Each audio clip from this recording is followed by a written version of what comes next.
Hi, I'm Steve. And I'm Todd. And welcome to Cotton Suburbia.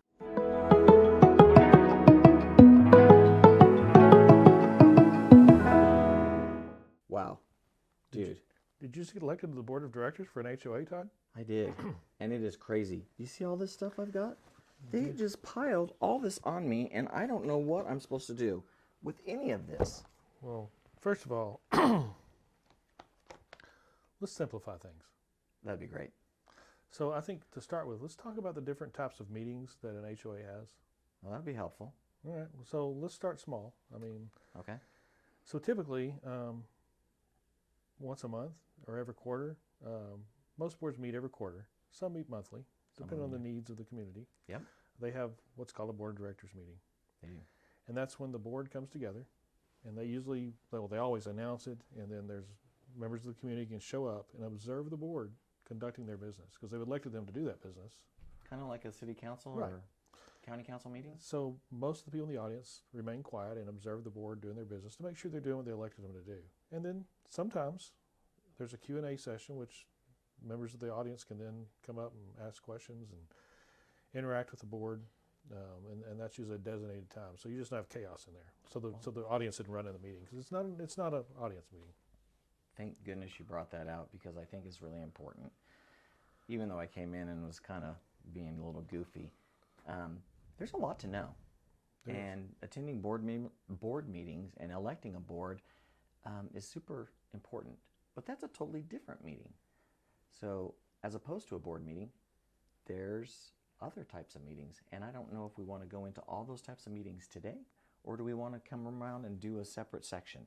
I think we give a basic overview of what each meeting is. So, let's go back to the regular monthly or quarterly board meeting. So you have the open session we just talked about. Mm-hmm. And then sometimes after that, if the board so chooses, or they have things that they need to talk about in executive session, that's when the board meets privately. Now, they can't vote on anything or make any decisions. No. That has to be done in open session. Forum. But they can talk about things that could be of a private nature. It's a good chance for if a homeowner wants to come in and discuss something Violation or a collection issue. Right, something that's private. They don't want the rest of the community, knowing their business. No. That's when open executive session happens, and they can talk about the budget and things like that. But once again, they can't vote on anything until that open session meeting. Isn't there an exception, though, that if they have to talk about something that's a private matter, such as a legal situation or a contract or an employment contract or human resource issues, those can be talked about in an executive session? Right. Awesome. So then there's what's the dreadful annual meeting. Yes, those annual meetings where I just got elected, as you can see, and I have to know all this stuff now.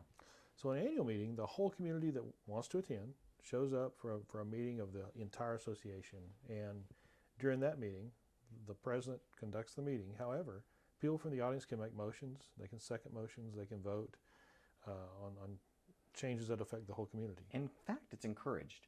Right. I've been to a few annual meetings in my time after a few years of experience, and I do notice that the audience tends to default to the board making motions and seconds and approving, whether it's the minutes from the prior year's annual meeting or different financials or the budget. And ideally, the members should be engaged in knowing what's happening at that meeting so that they can vote as well. In addition to that, at the annual meeting, they also elect officers or elect directors and officers depending on how it's set up. Right.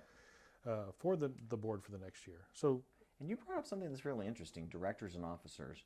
So in a lot of governing documents, there's going to be a provision for directors and officers. And in a lot of situations, because homeowners associations do lack a lot of volunteers, the board, who are all directors as elected, they all have the same weighted vote, but they also carry officer titles because it's almost impossible to get separate officers appointed, which would be appointed by the board, right. Which is another interesting fact that a lot of owners don't recognize. And so most associations operate as the directors are officers as well, and you'll generally have the president, secretary, treasurer, vice president. Those are traditional roles. You'll sometimes have others. So I've been to some meetings where the community elects a president, a vice president, and the directors. And then, like you said, some meetings they elect the directors, and then amongst the directors, they decide and vote on who's going to be the president and who's going to be the vice president. Correct. So it's like and that, drawing straws in many cases. Right. And the annual meeting is a good chance to come in there. And the thing I always find that's stressful about an annual meeting is it's not a come in there and raise 10 kinds of you know what. Right. It's a chance to conduct yourself in a positive, professional manner to get the answers to the questions you need. Right. And I think another thing that's important to note about homeowners association and meeting, particularly the annual meeting, it is a political organization. It is a democratic organization, and the idea is for candidates that want to run and volunteer as directors, they need to go out and solicit support for their director role.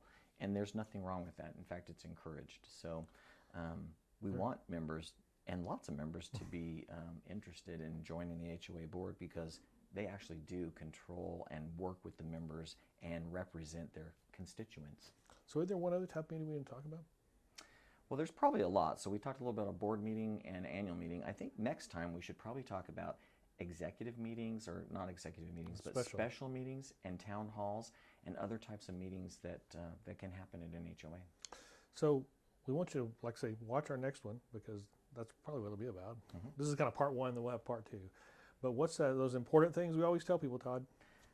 Like, subscribe, and make any comments you have. Nice comments, hopefully. Yeah, more than nice, but we'll see you next time. Bye.